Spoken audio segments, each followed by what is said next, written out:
May bagong pasabog mga kababayan si Senator Risa Hontiveros. Ayan po, Hontiveros bears documents linking pork barrel scam convict to Pugo. Yun si matindi po talaga itong Pugo. Una, yung lumabas, yung Pugi. Yung Puging kasama, mga kababayan ni Atty. Harry Roque, from Pugo to Pugi. Yan sabi rito, from Pugo to Pugi. Sabi sa report ng Rappler, no idea why. Porak Pugo list Harry Roque as legal representative. Former presidential spokesperson Harry Roque maintains his only engagement as lawyer is to whirlwind the company leasing its compound to the Pogo Lucky South 99. Ayan noon yan, yung June 16 kahapon. Ito yung ngayon. Kaya po, from Pogo to Pugi. Alaga niya, Mr. Maravillas, ang mga minions ni Maudigs. Kung ano-anong kinasangkutan na iskandalo. Umalingasaw na po si Harry Roque. Balikan natin ito, hindi ito tungkol kay Harry Roque. Iba naman yung na-discover mga kababayan ni Risa Hontiveros. So sabi dito sa balita ng Inquirer, a former government official convicted in a pork barrel scam will be invited to a Senate hearing, this time for his alleged involvement with illegal Philippine offshore gaming operators or POGOs. So, ini-reveal mga kababayan na ngayon pa lang ni Senator Risa Hontiveros itong mga documents na nagpapakita daw that former Technology and Resource Center or TRC Deputy Director General Dennis Cunanan acted as an authorized representative para sa dalawang kumpanya ng Pogo. Itong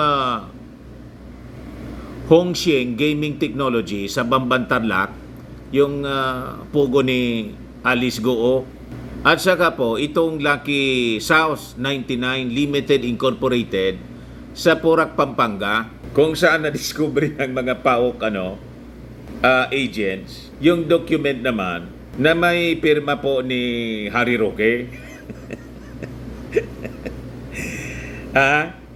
Na biglang lumitaw po ang pogi ng Pugo. Di ba? May financial support po si I am providing this affidavit to confirm that I will provide financial support to Alberto de la Serna, yan na pogi po ng Pugo, for his travel to Poland, Ukraine, and Italy from October 9, 2023 to October 18, 2023. He will accompany me to these countries as an invited resource person to speak on an event on the peace process in Ukraine, which will be in Kyiv, Ukraine, to be held from 13 to 16 October 2023. I need a travel companion since I am diabetic with coronary stent and suffering from acute spinal stenosis. So, kailangan po niya ng malakas na taga-asikaso sa kanya. Especially kung medyo masakit yung likod, may taga-massage ng kanyang likod kasi may spinal stenosis pala ito. At saka yung diabetic. Pero iwan ko kung nurse ito na pwedeng mag-inject sa kanya yung sa ano nga yung ini-inject po? Para bumaba yung blood sugar. Pero hindi man yata ito nurse, mga kababayan. Basta sagot niya lahat. So ito po si Cunanan. Yan po, mga kababayan, para makilala ninyo. So si Cunanan daw signed as Lucky South 99 authorized representative in a letter dated October 20, 2020 to then Philippine Amusement and Gaming Corporation PAGCOR Chair Andrea Domingo. The Pogo firm was raided by authorities on June 4 following reports it was being used for human trafficking. Hindi lang po human trafficking, pati po online prostitution. May mga sex toys po na nadiscovery doon. Yung mga taga-PAOK po. Saka yun na nga, yung document po na may pirma si Harry Roque.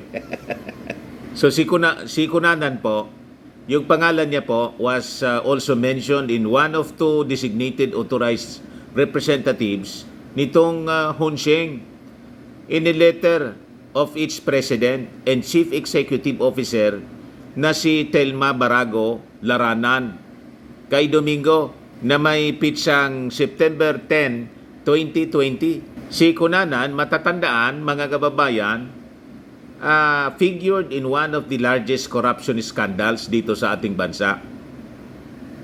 Yung PDAF nga po. Kaya sabi po ni Hontiveros, baka yung ginawa niya sa PDAF or Priority Development Assistance Fund ay ina-apply niya rin dito sa Pugo. Kaya dapat niya magpaliwanag siya. So i-invite po siya sa susunod na hearing. The former official was sentenced to 26-year jail term sa kanyang involvement po sa PDAF scam. So sabi po ni Risa Hontiveros, pinapakita din nito na may koneksyon talaga ang Bamban at Purak na Pugo. Tila nagsama-sama silang mga scammer. So para niya ma-clarify itong connection to the two Pugo firm, sabi po ni Risa Hontiveros, si Cunanan would be invited to the next Senate Committee hearing on women. So ito yung sulat po mga kababayan, address to Andrea Domingo, Hunsheng Gaming Technology Incorporated. Yan yung cellphone number niya. Ito yung pangalan ni Cunanan, Mr. Dennis Cunanan, are designated as authorized representative of the company for the time being.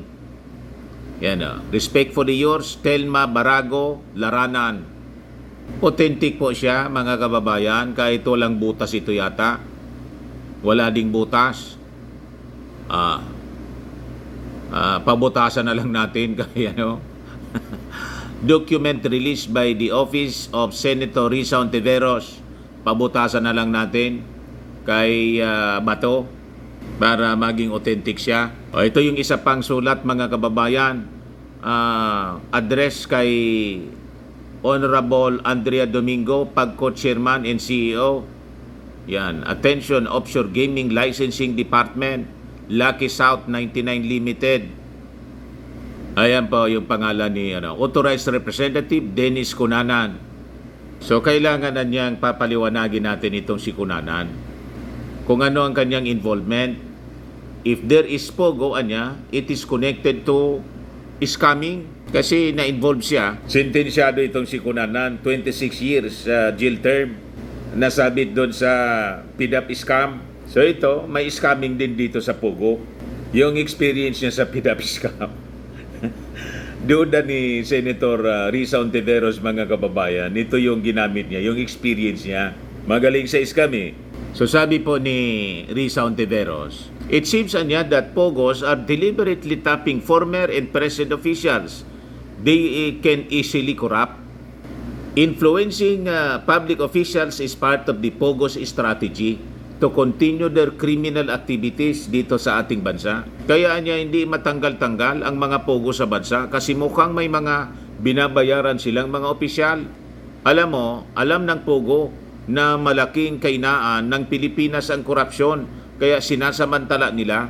We must show these Pogos that the Philippines does not have a price. Puksain natin ang korupsyon at palayasin natin ang Pogo. Pero pag ganito po kapugi yung yung ang designation nito? Executive Assistant 3. Pag ganyan kapogi po, ira palayasin po.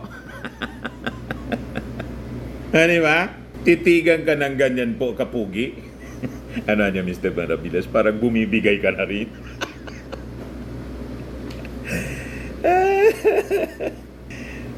Parang po, mahirap ang ganyan kapugi po, palayasin. Ayan man lang po, mga kababayan, yung ating mga kwento ngayon. Dapat laging masaya lang kahit punong-puno ng iskandalo.